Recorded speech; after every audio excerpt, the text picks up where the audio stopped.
Welcome back to Ifechi family. How are you all doing today? I came across an interview by somebody, Nigerian speaker, author, sex educator, and child abuse activist called Praise Fawowe. What he said about, he discussed various things, but what he said about intentional parenting really caught my attention, and I want to share some of those with you. So hear him, and at the end, I will conclude. The most important nation on earth is the family, because the family is the production factory of the society. Now, so we talk about bad leadership all around Africa. They came out of the family. I'm interested when people abuse leaders. I'm not interested in abusing leaders. I'm interested in understanding the family structure that produced him. That's why I took time to study Hitler. Hitler was from a family where he was severely abused, right? And so I could understand him better when he began to do what he did, and he was going to exterminate the Jews. I could understand Joseph Stalin better by looking at his family structure and family system that produced him. And so we need to understand that when a child is born, that child, the destiny of the child is in your hands. So within the framework of intentional parenting, you have what we call the 4 quadrants. The 4 quadrants are the seed owner, which is God. So we believe in Africa, every child is from God. So do you want to have a relationship with the seed owner to say, which is you, the parent? Now, if you as the seed handler cannot understand the identity of the seed in your end and what is required to bring the best out of that seed, you are going to compromise the seed and sabotage the seed. And so a lot of parents are imputing their trauma in their own children because they did not heal from the trauma that their own parents subjected them to. That is why you will slap and yell at a 4-year-old for spilling water in your house when spilling of water at 4 is expected behavior and not a bad behavior, because your own parents beat you, so you must beat that child as well. And so the seed is the third part of the quadrant, which is the child. Now, within that framework, you want to understand the child, and you want to understand the different milestones in the life of a child and your role requirement. So, for example, ages 0 to 3, your role is to be a scout. Observe your child, interpret. Now, if your interpretation is faulty, you're going to damage that child. And that's why when a child emerges from a family, if your girl child emerges from your family and the boy looks at her and he says, "You are very beautiful," and that is powerful enough for your girl to defer to that boy and spread the love till she gets pregnant, you failed, because your child is supposed to know that she's beautiful if you've done an intentional job of working on her esteem, because identity of a child is actually an offshoot of what the parents give. So when there's an imbalance and there's a gap, when everything your child does wrong, his response is anger, then when the child says you are the most beautiful girl, it makes a lot of sense. And she thinks of, what do I give to retain this? You are the most beautiful girl, right? And so scouting is 0 to 3.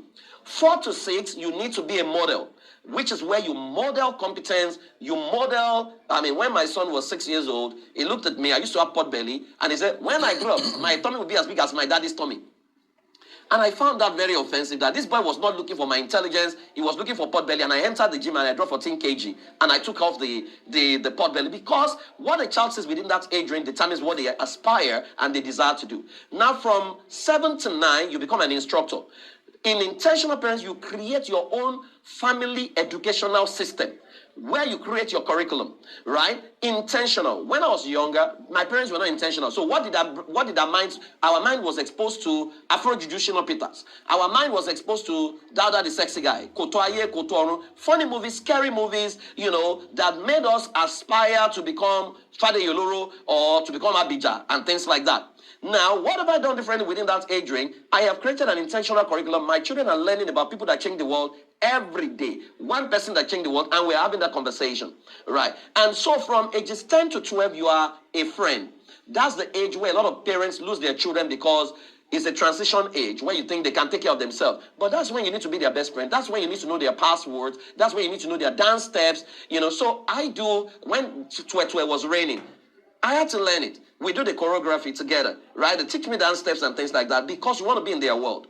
Now, when you hold them emotionally accountable at that age, you have gotten them. But from ages 13 to 18, you are a coach. That's why we tell to parents who are raising teenagers, you need to take some elements of coaching because you can no longer impose it on them. You need to create perspectives and you need to rent a space in their head. Now, if you don't understand all of this and you don't understand the third dimension of the quadrant, which is the seed environment, that the destiny of a child can be truncated by the environment you raise the child or you place the child, you will just damage the child. And that's why in Canada, for example, a lot of Nigerians who have left Nigeria for Canada, guess what is happening? Their children are becoming ice hockey champions in Canada. Now, it meant that the potential to become ice hockey champion was there, but there's no ice hockey in Nigeria. So until they moved to another environment, the potential didn't find expression. And so even Jesus, when his destiny was was threatened, they moved him to Egypt, which is a form of relocation. And I'm not saying relocate from Nigeria to, that's not what I'm saying. Intentional parenting is to understand that parenting is an 18-year curriculum. What happens from age 19 is your report card. And to begin with the end in mind to say, who do I want this child to become? What values do I want him to epitomize at the age of 18? And then you drill down to where you are. You and your husband now say, who must we become for the child to have that outcome? What do we need to change? What do we need to stop? What do we need to start? What environment do we need to create? And who do we need to bring into our world to ensure that this outcome we want to do happens? So that's what intentional parenting is all about. And if evil can be conditioned, it means good can be conditioned as well. Okay, thank you very much. You see, when parenting has failed, it's garbage in, garbage out. The quality of people you produce from the family, once they are compromised, is going to affect the quality of marriage. And that is where I worry about what we're doing. So now the buzz is empower the girl child, empower the girl child, empower the girl child. No one is talking about the boy child. So you're going to have a lot of empowered women in the future waiting to get married to disempowered men. And so you know that's a recipe for gender-based violence. Because this man is supposed to lead, but he doesn't have capacity to lead because no one has taken responsibility for his leadership development. And that will create an imbalance. Now, I'll tell you what has happened. I have consulted for the Lagos state government on domestic violence, for years now. And last year, when they discovered that gender-based violence was, at an alarming rate, what they did was they passed into law that everyone that wanted to get married should go through a premarital counseling. Now, in fact, initially, they reached out to me and we wanted to do it nationwide to say, okay, can we equip, because Nigeria has got registrars. Registrars are the ones who more or less advise people before they get into marriage. When you're going to the registry, you have a session, one session. I worry, what do they teach them in there? Right? And so we wanted to do it nationwide, but the Ministry of Interior, somehow the thing didn't work out. And so we said, okay, let us do Lagos State. And so Lagos passed into law that you need to go through some form of premarital counseling before you get married. And so the question now came, what curriculum were they going to use? Because the registrars were untrained. And God bless Lola Vivo, reached out to me and said, PF, we don't have any budget for this. Can you create a curriculum? So I developed a curriculum and I flew in on my own cost to Nigeria and they put all the registrars in the room and I taught them how to use the curriculum, including data. Now, if you don't have a sense of history, for example, when I discovered where I'm from and I know who I am, because who you are determines what you do. If you don't know who you are, every misbehavior can be traced to two things: a non-discovery of self or a non-remembrance of self. If you don't discover who you are, you're going to mess up. If you forget who you are, you're going to mess up.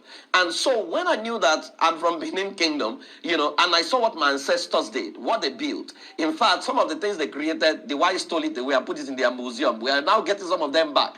And so I knew that I'm from an ancestry of innovators, right? And so I don't have esteem issues. I don't want to be like any other person. I don't want to be like a white person. I want to be me. I want to be the proper Benin, kingdom person who represents and carries the values of collaboration, the values of hospitality, the values of love, competence, and hard work everywhere I go. And that's what I'm teaching to my children. I'm telling them the story, right? And so when my son does something that is out of character, the first question I'm asking him is that, David, who are you? Because I know his identity is being questioned. Who are you? Then he tells me who he is. And I said, do we do this kind of thing? And he says, no. So why did you do it? We have a conversation.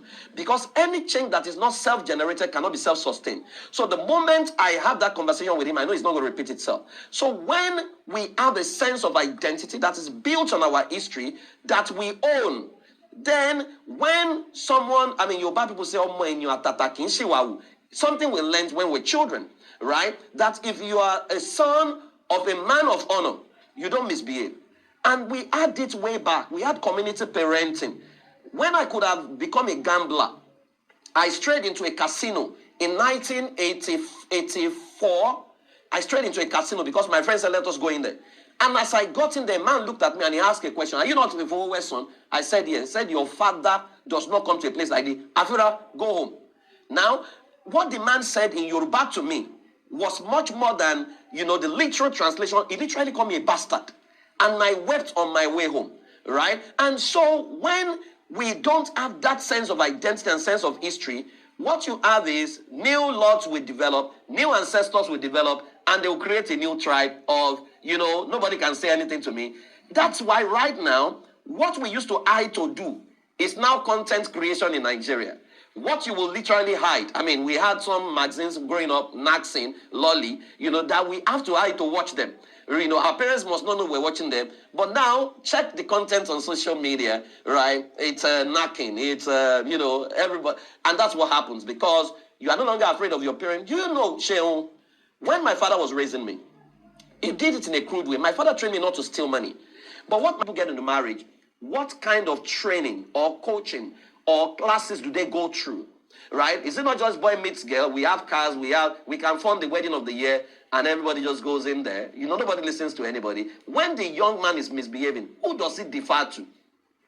When the young lady is about to misbehave, who does it defer to? And when they can't agree, who do they defer to?